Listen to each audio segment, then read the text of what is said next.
আব্বু খুব আদরের সাথে আমাকে তুলে নিয়ে গেল। সে আমাকে বিছানায় নিয়ে গেল এবং আমার উপর একটা কম্বল বিছিয়ে দিল এবং নিজেই আমার সাথে শুয়ে গেল। আমার কিন্তু খুব লজ্জা লাগছিল।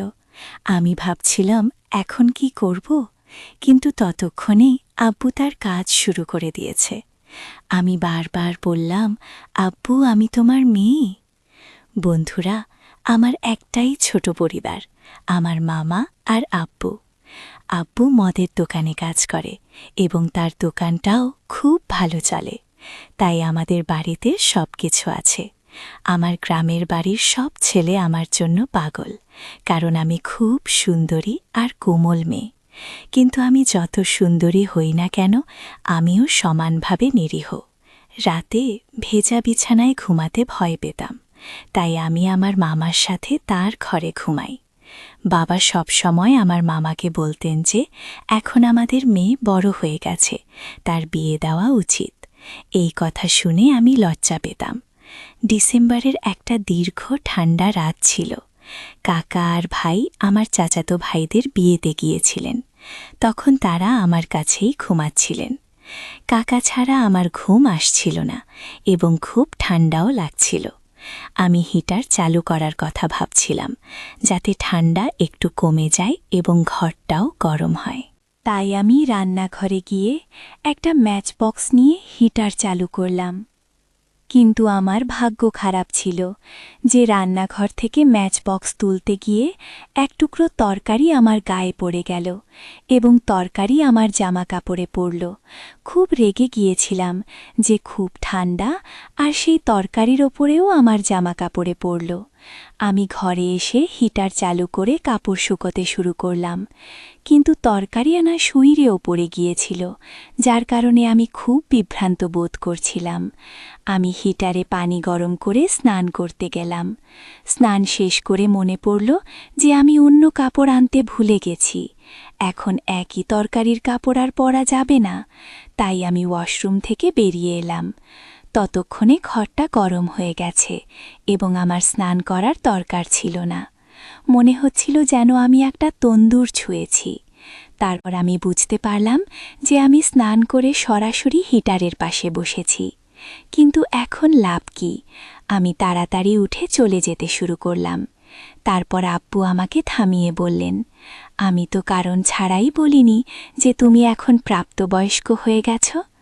আব্বু আমাকে আদর করে তুলে নিলেন, আমাকে বিছানায় শুইয়ে দিলেন। কম্বলটা গায়ে দিয়ে আমার সাথে শুয়ে পড়লেন। আমি খুব লজ্জা পাচ্ছিলাম যে এখন আমার কি করা উচিত, কিন্তু ততক্ষণে আব্বু কাজ শুরু করে দিয়েছে। আমি তাকে অনেক বলেছি যে আব্বু আমি তোমার মেয়ে, আমার এখনও বিয়ে হয়নি। কিন্তু এখন সে আমার একটা কথাও শুনছিল না এবং আমাকে বলছিল যে একবার খেলো, তাহলে তুমি বাজাতে শিখবে। আমিও আব্বুর সাথে খেলতে শুরু করলাম এবং তাকে মন দিয়ে সমর্থন করতে লাগলাম। যখন আব্বু আমাকে জোরে ছেড়ে দিল, তখন রক্ত বের হতে লাগল। আব্বু খুব দ্রুত খেলছিল, কারণ সে একজন বৃদ্ধ খেলোয়াড় ছিল। কিন্তু আমি কখনো এমন খেলা খেলিনি, তাই আমি খুব ক্লান্ত ছিলাম। যখন আব্বু খেলতে খেলতে ক্লান্ত হয়ে পড়েছিল, তখন আমি স্বস্তি পেয়েছি। তখন আমিও ২-৩ বার স্বস্তি পেয়েছি, কিন্তু আমি বুঝতে পারিনি কখন আমার ভাই বাড়ি ফিরে এসে আমাকে আর আব্বুর ঘরের কাজকর্ম দেখছিল। এবার আব্বুও ক্লান্ত হয়ে ঘুমিয়ে পড়ল আর আমিও ঘুমিয়ে পড়লাম। পরের দিন ভাই আমার কাছে এসে বলল, চলো তোমাকে বাইরে বেড়াতে নিয়ে যাব। রাতে আব্বুর কারণে আমি খুব ক্লান্ত ছিলাম, তাই আমি রাজি না হয়ে আব্বু আর ভাইদের জন্য নাস্তা বানাতে লাগলাম।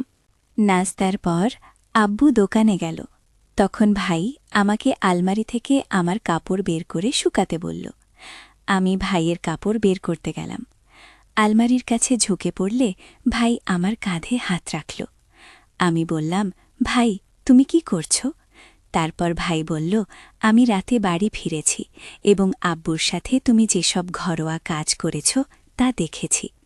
এইসব শুনে আমার ভয় হয়ে গেল যে ভাই যদি কাকাকে বলে তাহলে কাকা আমাকে আর বাবাকে ক্ষমা করবেন না। আমার মন খারাপ দেখে ভাই বলল যে আমি এক শর্তে কাউকে বলবো না, শুধু যদি তুমি আমাকেও শান্তি দাও এবং রাতে আমার ঘরে ঘুমাও, কাকার ঘরে না। ভাইয়ের কথা শুনে আমার খুব মন খারাপ হয়ে গেল। আমার মন খারাপ ছিল, কিন্তু ভাইয়ের সাথে একমত হওয়া ছাড়া আমার আর কোনো উপায় ছিল না। আমি বাবাকে সব কিছু বলেছিলাম এবং তারপর প্রতি রাতে ভাই আর বাবা দুজনেই কিছুক্ষণের জন্য একসাথে আসত এবং আমার সাথে ঘরের কাজ করত। আমি খুশি হতাম এবং তারা দুজনেই খুশি ছিল। গল্পটি যদি ভালো লেগে থাকে তাহলে ভিডিওটি লাইক করো এবং চ্যানেলটি সাবস্ক্রাইব করতে ভুলো না।